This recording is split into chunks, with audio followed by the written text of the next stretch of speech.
Good morning. Okay, you're awake. All right. Luke 14 is where we're going to be. I can't say always. I've only been here twice, but I really do appreciate the atmosphere and the joy that you guys have. You guys may be the most obnoxious and wicked people in the world, but while I'm here, you put on a great show. I mean, you put a great face.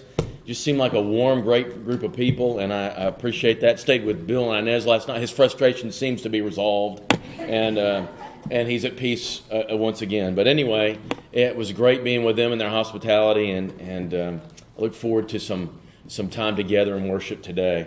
We are in Luke chapter 14.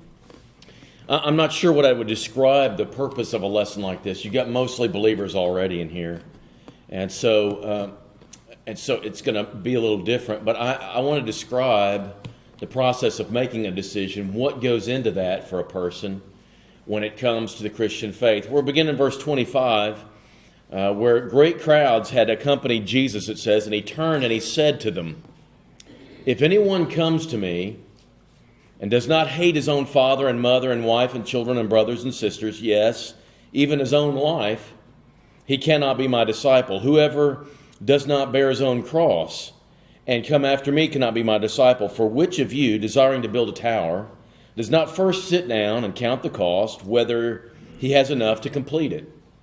Otherwise, when he's laid a foundation and is not able to finish, all who see it begin to mock him, saying, this man began to build a building, but was not able to finish it. Or what king, going out to encounter another king in war, will not sit down first and deliberate whether he has enough with 10,000 to meet him who comes against him with 20,000? And if not, while the other is a great way off, he sends a delegation and asks for terms of peace. So therefore, any one of you who does not renounce all that he has cannot be my disciple."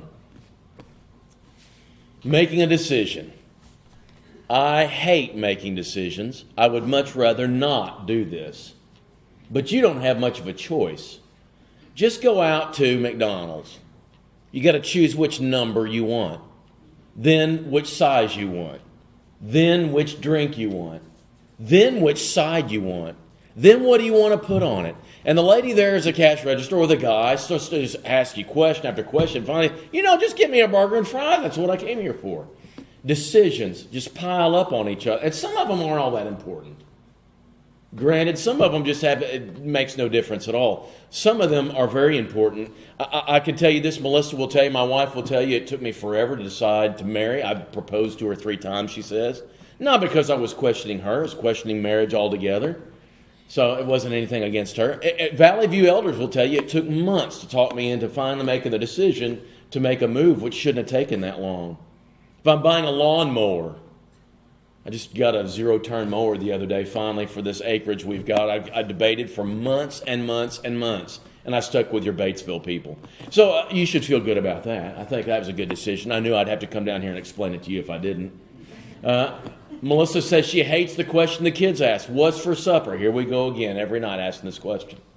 Watch that show, say yes to the dress, and how many times they have to try on something before they find the one that's for them. Couples will drive through town. I remember this in Kennett. We had like 6 restaurants. We knew where they all were. We drive through town a Sunday after church, saying, hey, we're just, instead of going home, we're going to eat somewhere. Where we're going to go, we'll drive through 3 times. Everybody try. I'm waiting for somebody to tell me something. Nobody can decide. It's the same 6. How hard is this? Just make up your mind, somebody. Making a decision can be difficult. And some of them don't matter, but some of them are huge. Who are you going to marry? What are you going to do for life? Where are you going to go to college? And then there's that one. What are you going to do with Jesus? How do you decide that? Why is it that some people know what the scriptures say? They look at it and they say, I don't want him. And others like you say, you know what? I'm willing to not only follow him, but be here all weekend to hear sermons all weekend when I could be doing something else. Why for some people is it worth it, and why for others is it not? It's an interesting question, isn't it? The preacher, at the end of every sermon, right, we call it the invitation, he invites people to reach a conclusion, a definitive choice about Jesus. I've had college classes where we worked on the conclusion. We looked at what the conclusion's supposed to do, what it's supposed to accomplish, how you can accomplish that, and how do you say it there at the end. How do you get people to really contemplate making Jesus part of their life? And you know what? The last few minutes you're supposed to, and you pick up the psalm book when you hear the cue, and you know it's time to decide. And every time you do, we're trying to make you very compelled by these reasons why you should choose him. Our entire morning class is going to be about this invitation time. How do we do it?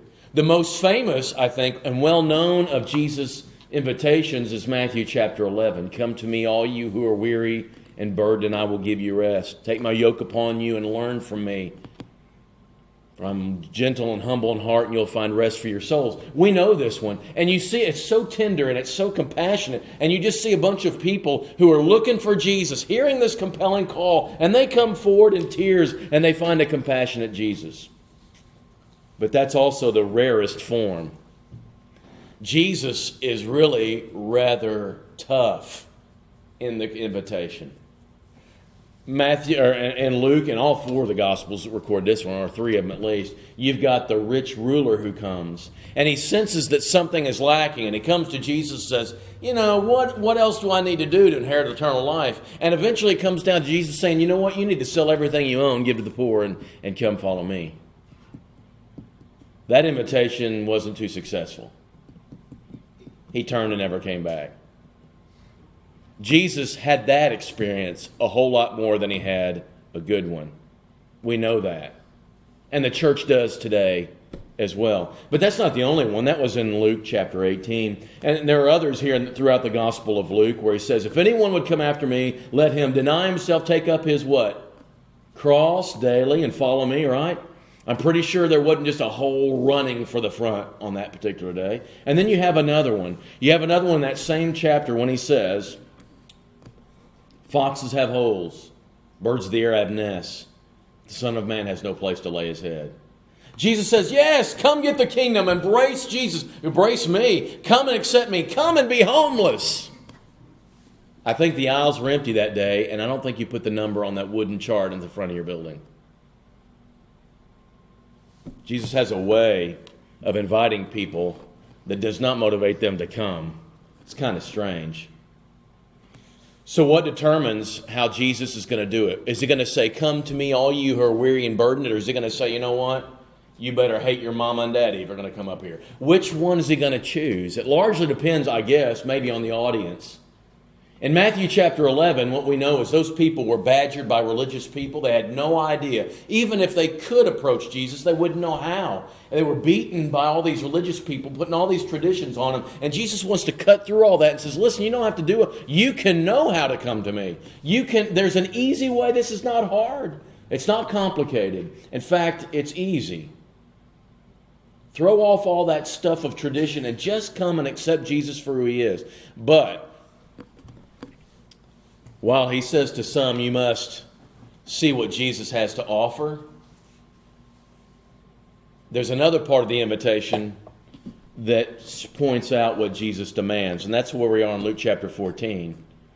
Everybody knows what he offers. He offers forgiveness and eternal life. Those are wonderful things and people need them. It's a universal need. But Jesus says, I also have to tell you what I demand of you.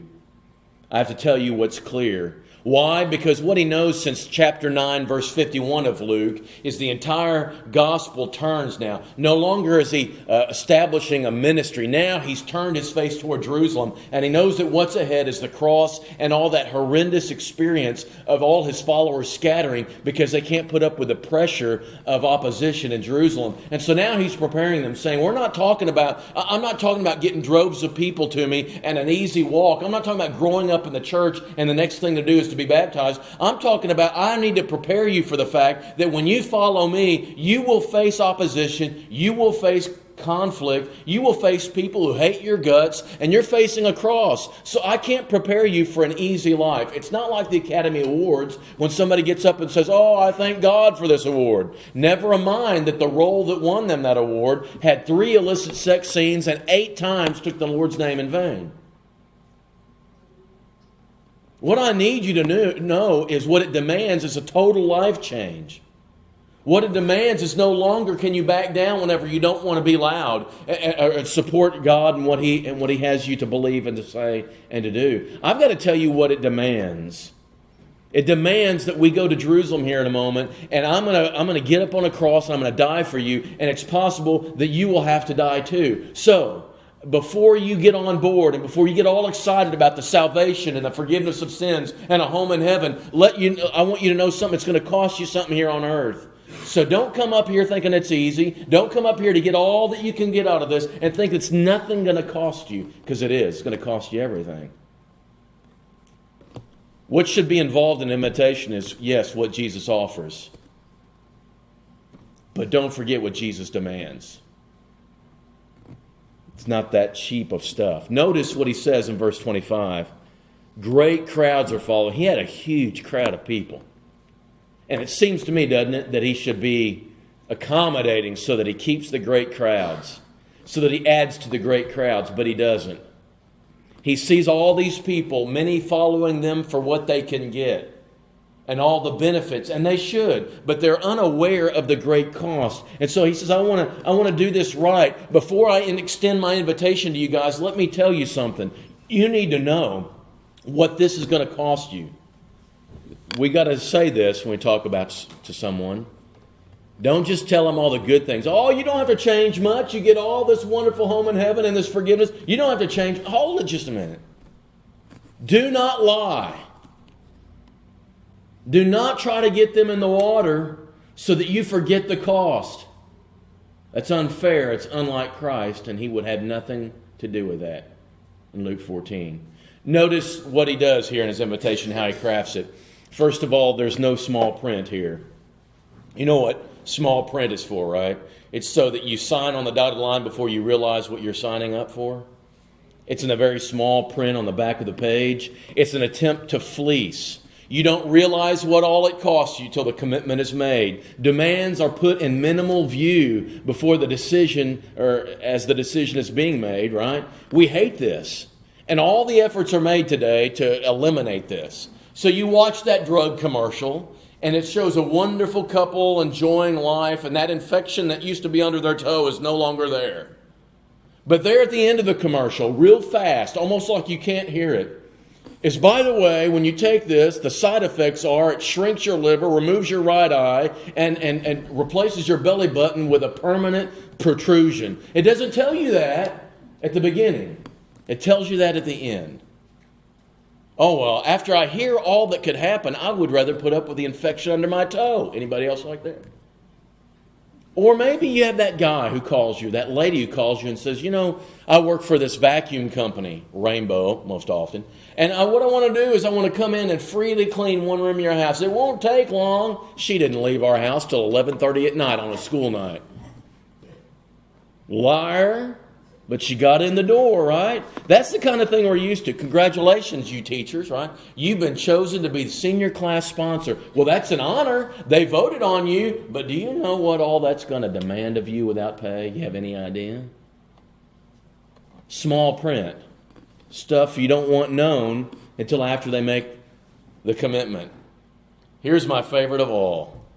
You get 2 tickets to this and 3 tickets to that and 4 tickets to this. If you'll hear our spiel about the timeshare at the getaway resort, I would rather pay double the price than go through that thing. It just seems so easy. And it seems like we'll pay for your meal at Grecian. You come and hear about this energy saving device for your home, and the pressure and the mail and the phone calls and all the stuff that goes along. They tell you all the good stuff to get you to come, but they don't tell you all the commitment stuff. Jesus is not like that, and neither should his people be. No one can ever claim that Jesus tried to talk them into discipleship without first telling them what it's going to cost. He lays out the requirements, and so should we. You may always be a small church in a big town. If that's what you're called to be, don't compromise your truth just to get more people in the door. That's not what you're called to do. That is not right. This invitation says, hey, come to me. You'll have to hate your parents, hate yourself, accept your cross. You'll have to really sit down and decide whether you have what it takes to complete all the requirements of this. And you have to give up all your possessions. Now, come to the front. How many of you reckon stayed around? No fast-talking delivery here. No sweet whisperings of don't worry about what it's going to cost. Look at all you're going to get.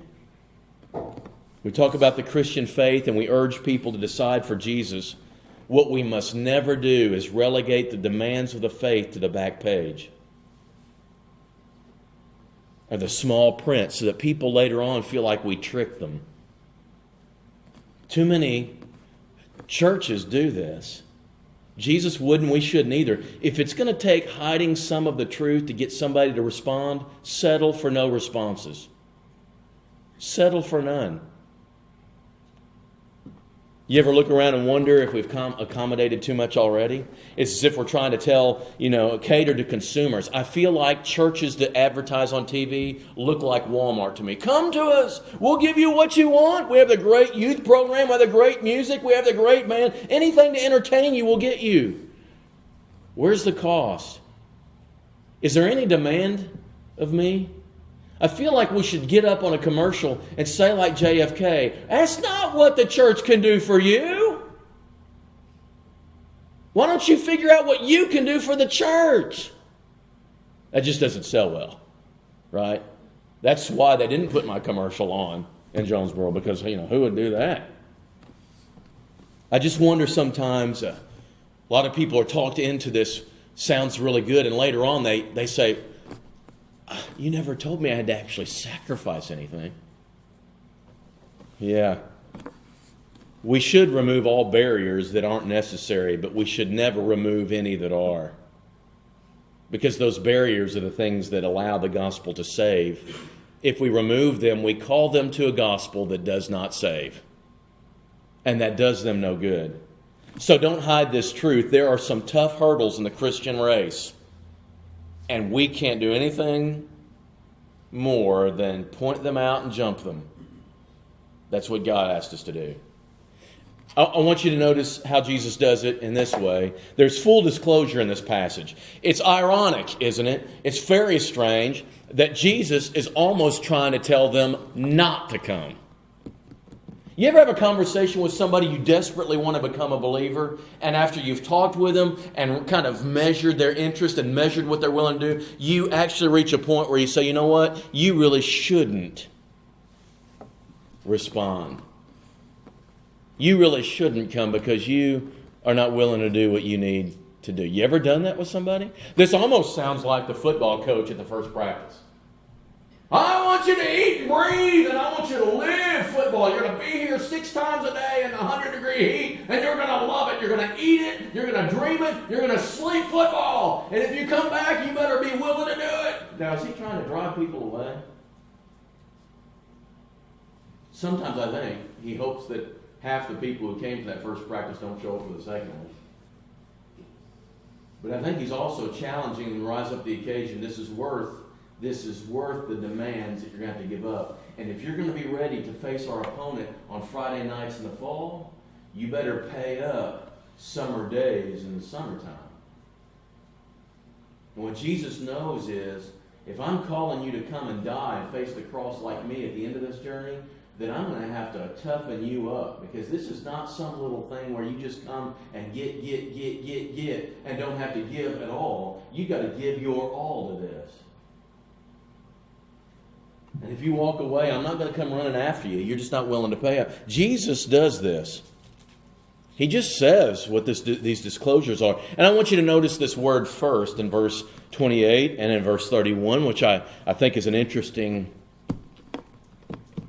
word. First, before you do anything. First, verse 28, sit down and count the cost. Talking about somebody building a building here.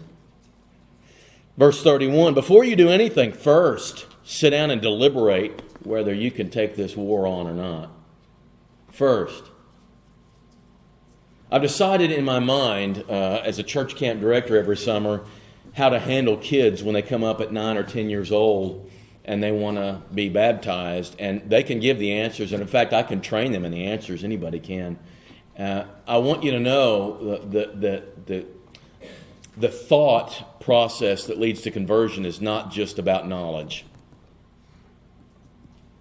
Most little kids can come up and tell you the verses and tell you why they need to be baptized. That does not mean they're ready, because it's not just a knowledge thing.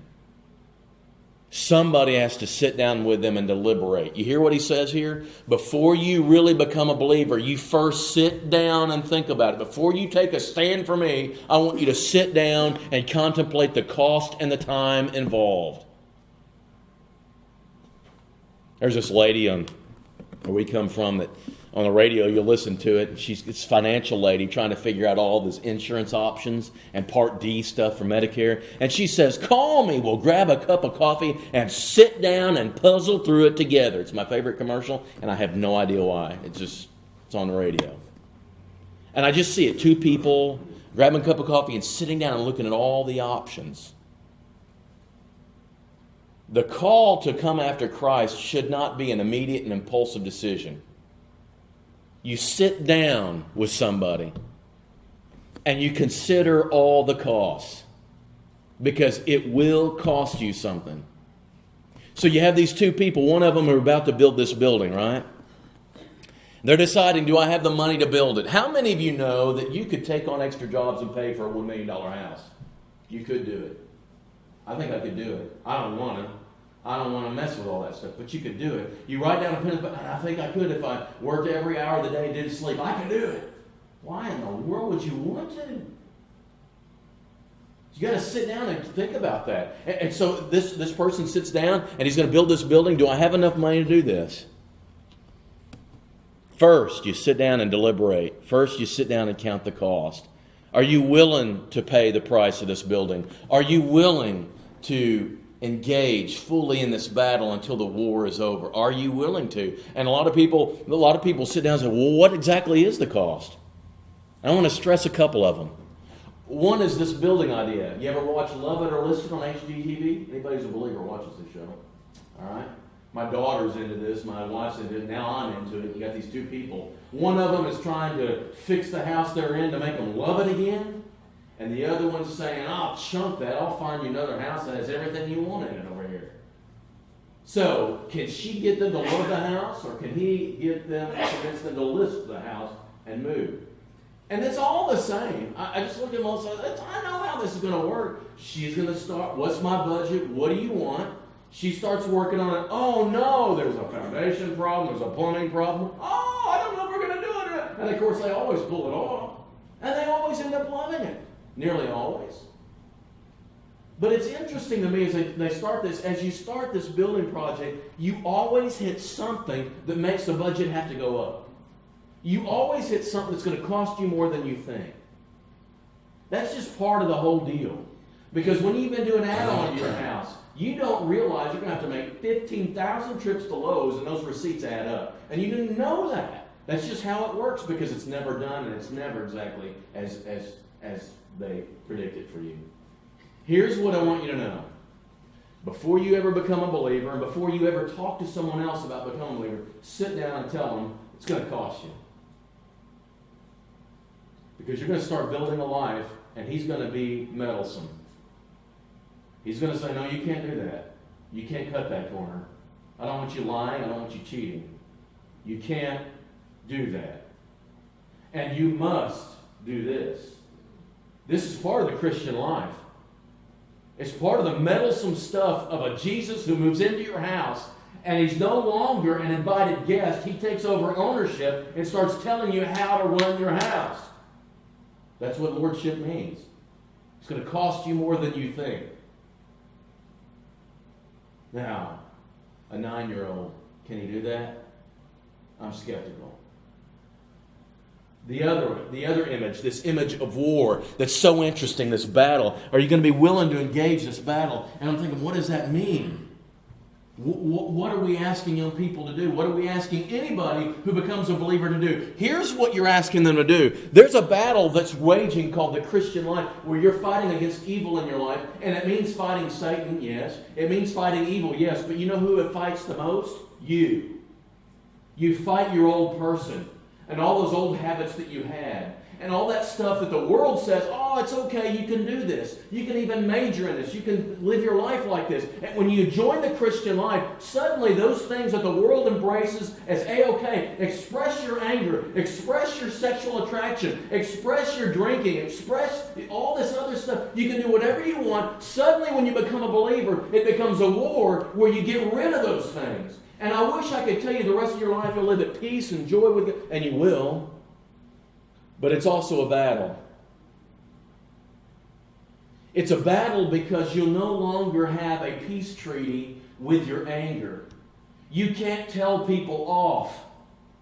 You can't treat people the way you want to treat people.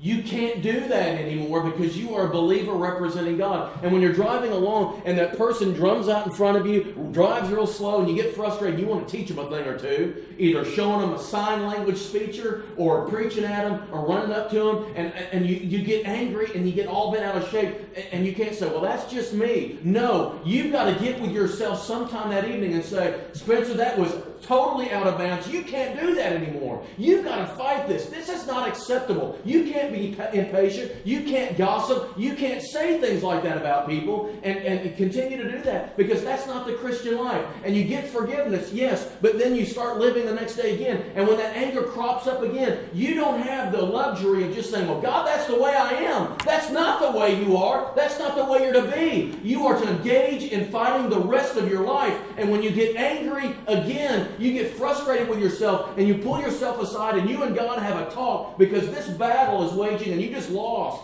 And you've got to engage the battle again. You can't rest at peace with your old person. You're inviting people into a life where so many of the things that used to be acceptable are now objects of our enemy. You cannot rest content with sin in your life. It's a war that you've got to be willing to fight to the very end, and you never reach a point where you throw up the white flag and say, well, God's just going to have to accept that I have a short temper and I'm impatient and I talk about people. No, you can't. And if you're not willing to fight this battle every day of your life, then don't start in the first place.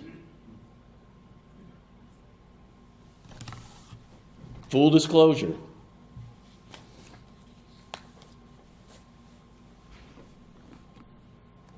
We are really asking people to come and engage in something for the rest of their lives. Is going to be a real chore, aren't we? Not us. Jesus is asking that. I want you to see the highlights real quick. Relationships. These are what Jesus would say are the highlights of the challenges of the Christian life. Everyone becomes secondary to Jesus in your life. That's what he means when he says, I came to split families, not to unite them. Luke chapter 12, verse 51. You're going to hate your mom, and hate your dad, and hate your wife, hate your kids. Ooh, that's tough language. As Tim Keller says, being a disciple of Jesus means saying to everybody, don't make me choose between you and Jesus, because I'll choose Jesus every time. Not popular, is it? May sound like an exaggeration, but it ain't funny when you're telling your son coming home with his live-in girlfriend, you can stay here, but you're not staying in the same room. All of a sudden it becomes real.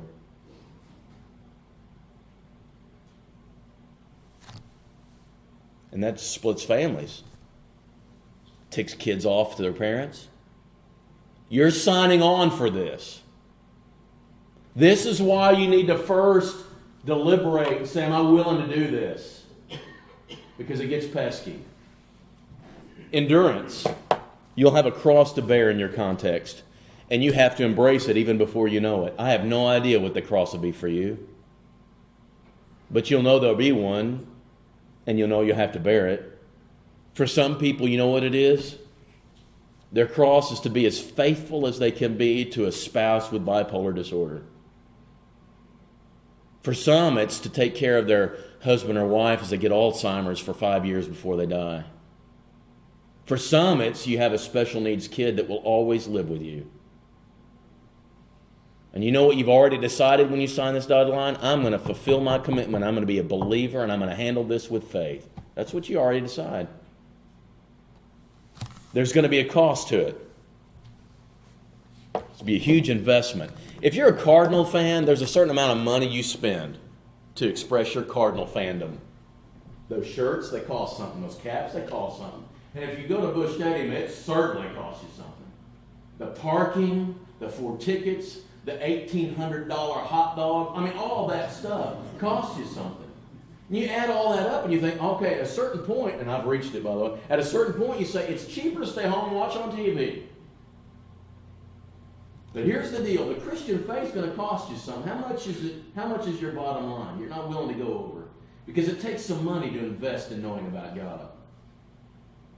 And there's an awful lot of people that don't come believers because of this one. Cost. No hidden fees. God says, I'll cost you everything.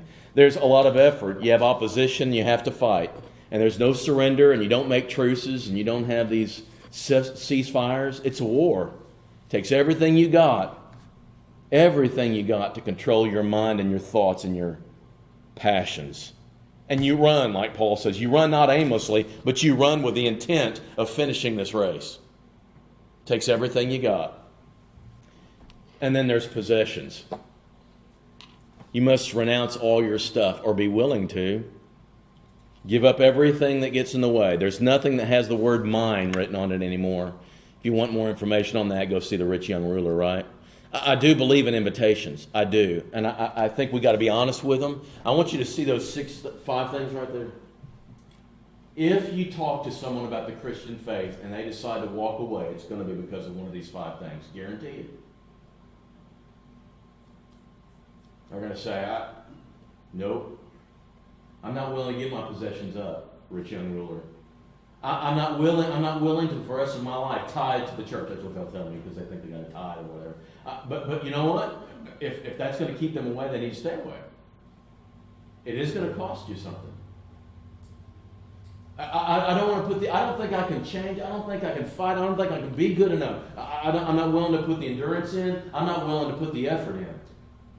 And then, if I actually responded to this, I'd be convicting my Baptist grandmother, or my friends around me, or somebody in my family. I'd be saying they're wrong. I'm not sure you are, but I'm just saying to you, people say I'm not willing to mess up my relationships in order to come into the church and come into the faith of Christ. Nearly every reason somebody gives for not coming to the Christian faith fits in one of these categories. And it's interesting to me that in this passage, Jesus hits them all and says, you know what? No apologies. I'm just going to tell you, this is what makes it hard. And I can't give you a pass, and I can't tell you it's going to be easy. I'm just going to say it, he says. This passage is tough, isn't it? I believe in invitations. I believe people need to be reminded that a decision has to be made, and every time there is an invitation, there is a decision made. But how we develop this thing at the end of a sermon matters.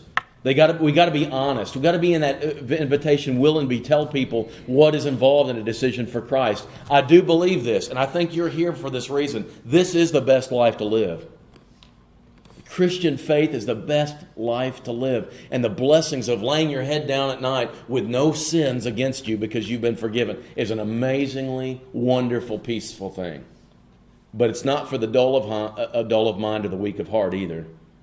It's not just come and be saved. Come and be right with God and have heaven as your home. It's a call to come and give and fight and build and put Christ on and die. It involves crosses, the cross of Christ and yours. It's a call to give as much up as what you receive. And you have to tell people both sides of the story. Gosh, that's a downer for a gospel meeting, isn't it? We have to tell the truth. We have to tell it just like Jesus said it. We want real followers and real disciples. So, no, we're not going to offer an invitation. not in the class, but that, I gotta tell you, the invitation's always open. There's never a time where it's not. So if somebody wants to make their life right, now's the time you can do that. Go talk to one of your elders, or wait until after the worship service in a minute. But most likely what I want to tell you is, when you are talking to other people about the faith, don't miss out on the whole truth. Don't try to rush them into the water without telling them what the costs are going to be. That is not fair at all. That's not how Jesus would have it be. Thank you all.